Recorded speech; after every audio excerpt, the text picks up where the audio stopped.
အိမ်တွင်းအခြေအနေတွေကအကြောင်းသားတွေရဲ့တင်ယူမှုအပေါ်ဘလို့တက်ရောက်မှုရှိလဲဆိုတာကိုမြင်ပြီးနောက်မှာတော့ကျွန်တော်ရဲ့တာဝန်ဟာစာသင်ခန်းထက်အများကြီးပုံမကျပြန့်နေဆိုတာကိုသဘောပေါက်လာခဲ့တယ်။ကျွန်တော်ဟာဆရာတယောက်တည်းမဟုတ်ပါဘူး။အကြံပေးရောလမ်းညွှန်သူရောမိသားစုတွေနဲ့ရက်ရွာလူထုကိုဖြစ်နိုင်ခြေရှိတဲ့အလားအလာတွေကိုမြင်အောင်ကူညီပေးနိုင်သူတယောက်လည်းဖြစ်ပါတယ်။သူတို့အိမ်နေစီလိုက်ပြီးတော့မိသားစုတွေနဲ့စကားပြောကြည့်ရယ်ပညာရေးဟာကလေးတယောက်တည်းတင်ကိုမကပဲတမိသားစုလုံးကိုရောသူ့ရဲ့ရက်ရွာဝင်းချင်းကိုရော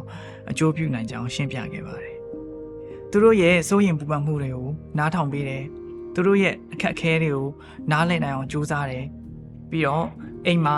တင်ယူမှုကိုဘလို့ပံ့ပိုးပေးနိုင်မလဲဆိုတဲ့နည်းလမ်းတွေကိုဝေမျှပေးခဲ့ပါတယ်။မိဘတွေကိုကလေးတယောက်ချင်းစီရဲ့တိုးတက်မှုကိုစာရေးပြီးအသိပေးဖြစ်တယ်။ထူးချွန်တဲ့အချက်တွေကိုချီးကျူးပေးတယ်။ပြီးတော့သူတို့ရဲ့ပညာရေးခရီးလမ်းမှာပါဝင်ပေးဖို့တိုက်တွန်းအားပေးခဲ့ပါတယ်။ဒီလိုအသေးဖွဲခြေလှမ်းလေးတွေက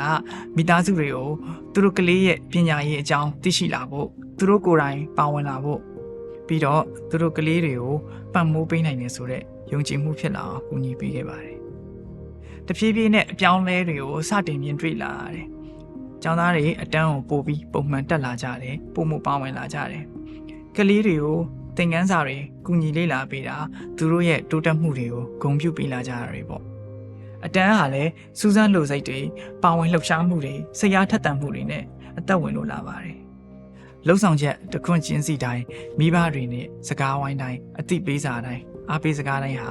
စာသင်ခန်းနဲ့ရန်တွေထက်ကျော်လွန်ပြီးရလက်ကောင်းတွေကိုတက်ရောက်စေနိုင်တယ်ဆိုတာကိုကျွန်တော်မြင်ခဲ့ရပါတယ်ဒါတွေကစာသင်နေဆိုတာသင်ခန်းစာတွေကိုပဲပို့ချတာမဟုတ်ဘဲနဲ့ဆက်ဆံရေးတွေတိဆောက်တာလမ်းညွှန်ပေးတာကျောင်းသားတွေကိုရောသူတို့ရဲ့မိသားစုတွေကိုရောယုံကြည်မှုရှိအောင်အားပေးတာလည်းဖြစ်တယ်ဆိုတာကိုသတိမူမိစေပါတယ်ဒီလှုပ်ဆောင်ချက်တရားနေတဆင့်အရေးကြီးတဲ့အမှန်တရားတခုကိုကျွန်တော်သိခဲ့ရတယ်အဲ့ဒါကကျွန်တော်တို့ဒီနေ့ချလိုက်တဲ့မျိုးစေ့တွေဟာမနှက်ဖြန်ရဲ့အုံမြင့်အဖြစ်ကြီးထွားလာလိမ့်မယ်ဆိုတာကိုပဲပညာပေးသူအကြံပေးသူယုံကြည်ရတဲ့လမ်းညွှန်သူအနေနဲ့ကျွန်တော်တို့ရဲ့အခန်းကဏ္ဍကိုပြည့်ပြည့်စုံစုံတာဝန်ယူခြင်းအပြင်ကလေးတွေမိသားစုတွေနဲ့ရက်ရွာတွေကိုတလန်းချင်းစီ